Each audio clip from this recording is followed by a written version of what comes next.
Someone lent Elon Musk $1 million when SpaceX was days away from dying. Without it, the world's first trillionaire wouldn't exist, and almost nobody knows his name.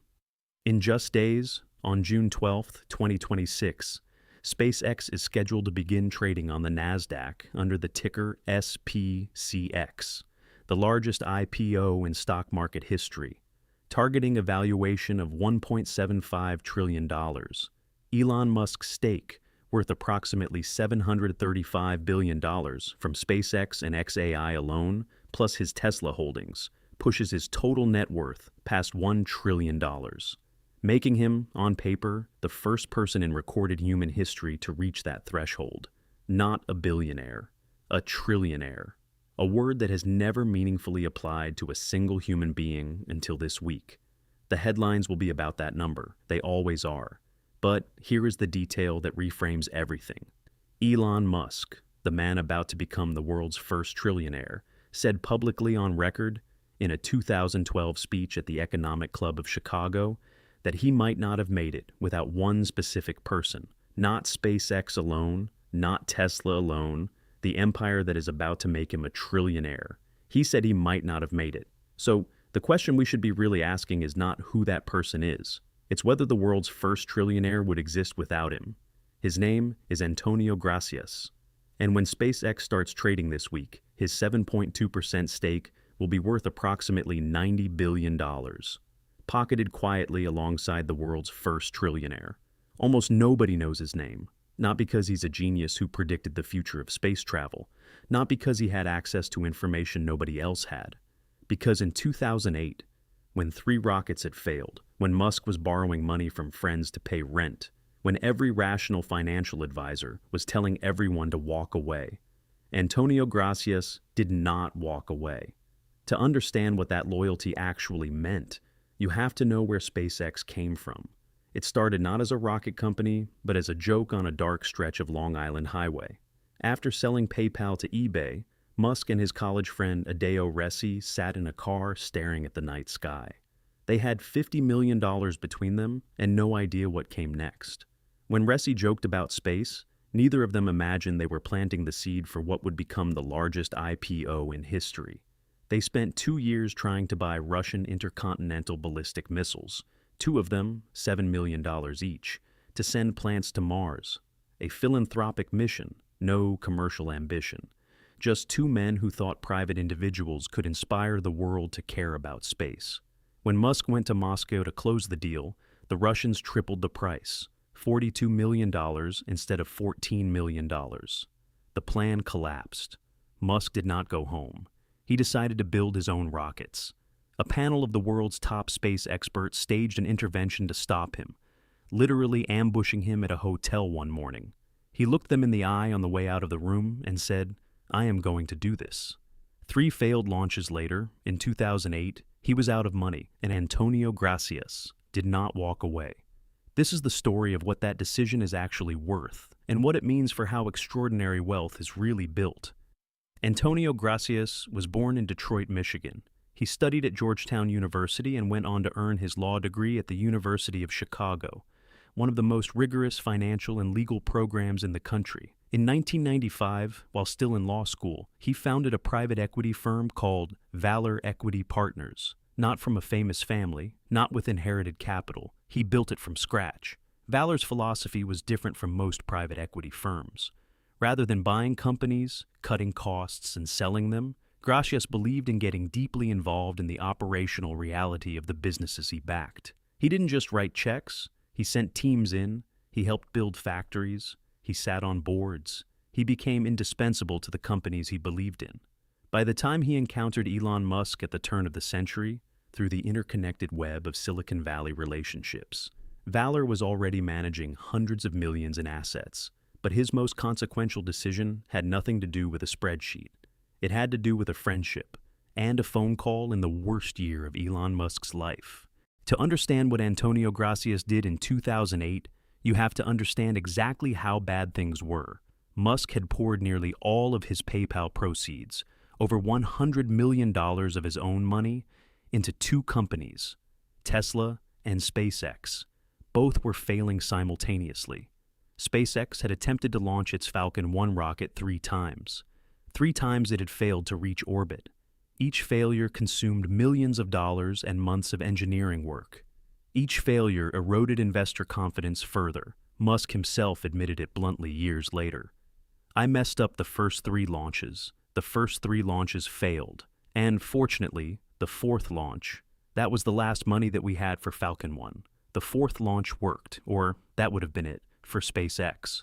Meanwhile, Tesla was in its own death spiral. At the end of 2008, Tesla had just $9 million in the bank and was only days away from running out of money. Musk himself was so cash poor that he was borrowing money from friends to pay personal expenses, including rent. The financial crisis of 2008 had made it nearly impossible to raise capital. Banks were collapsing. Markets were in freefall. The idea of investing in an electric car company and a private rocket company in that environment seemed not just risky, it seemed delusional. Most financial advisors told Musk to let one company die to save the other. Antonio Gracias did not give that advice. He extended a $1 million personal loan to Musk's SpaceX when the company was struggling financially in 2008. He joined the board that year and has remained a SpaceX executive ever since. But here is the detail from the X posts that changes how you understand this story.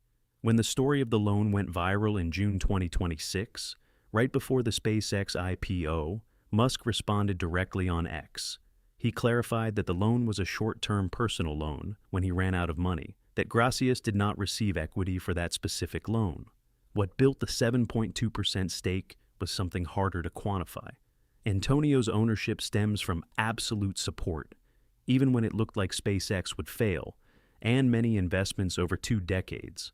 Musk added, "One could not ask for a better friend. He is a great man." The loan wasn't the investment. The relationship was the investment, and that distinction matters enormously. Antonio Gracias didn't just back Musk once. He backed him everywhere.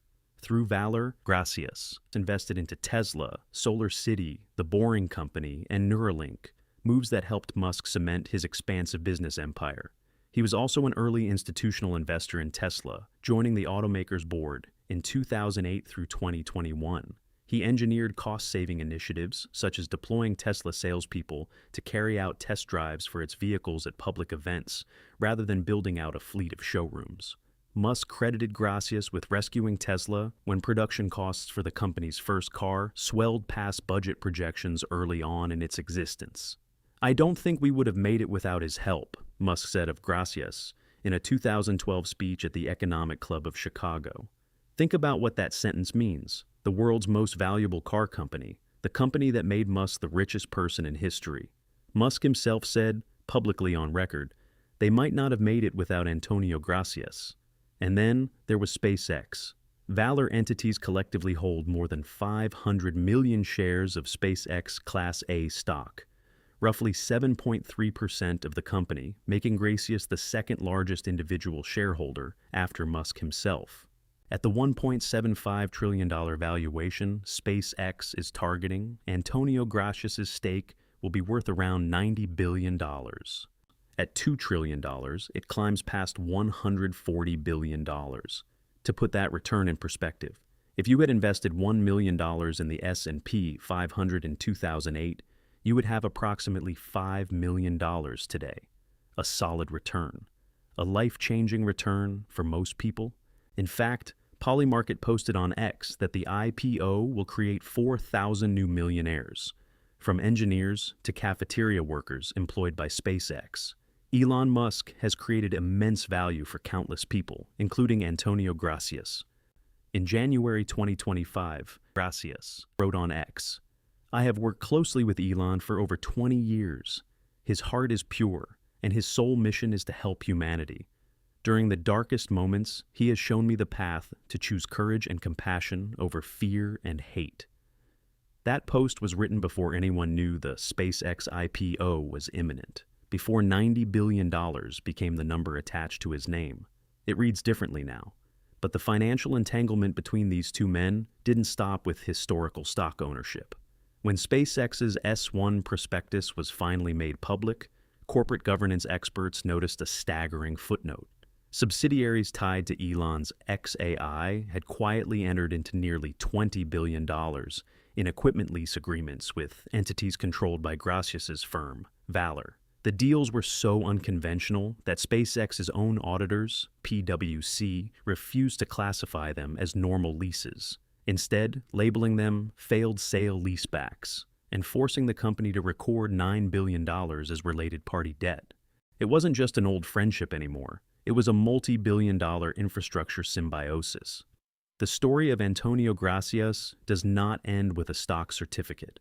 When Elon Musk was setting up the Department of Government Efficiency in early 2025, Gracias followed him into the Trump administration. Gracias had been volunteering at the Department of Government Efficiency, simultaneously managing nearly $2 billion in assets for 9 public pension funds. The dual role created controversy. A top union leader called for scrutiny of Antonio's dual roles, managing almost $2 billion for large U.S. public pensions while he worked at DOGE. Questions were raised about whether his government work was influencing or conflicting with his management of public pension money.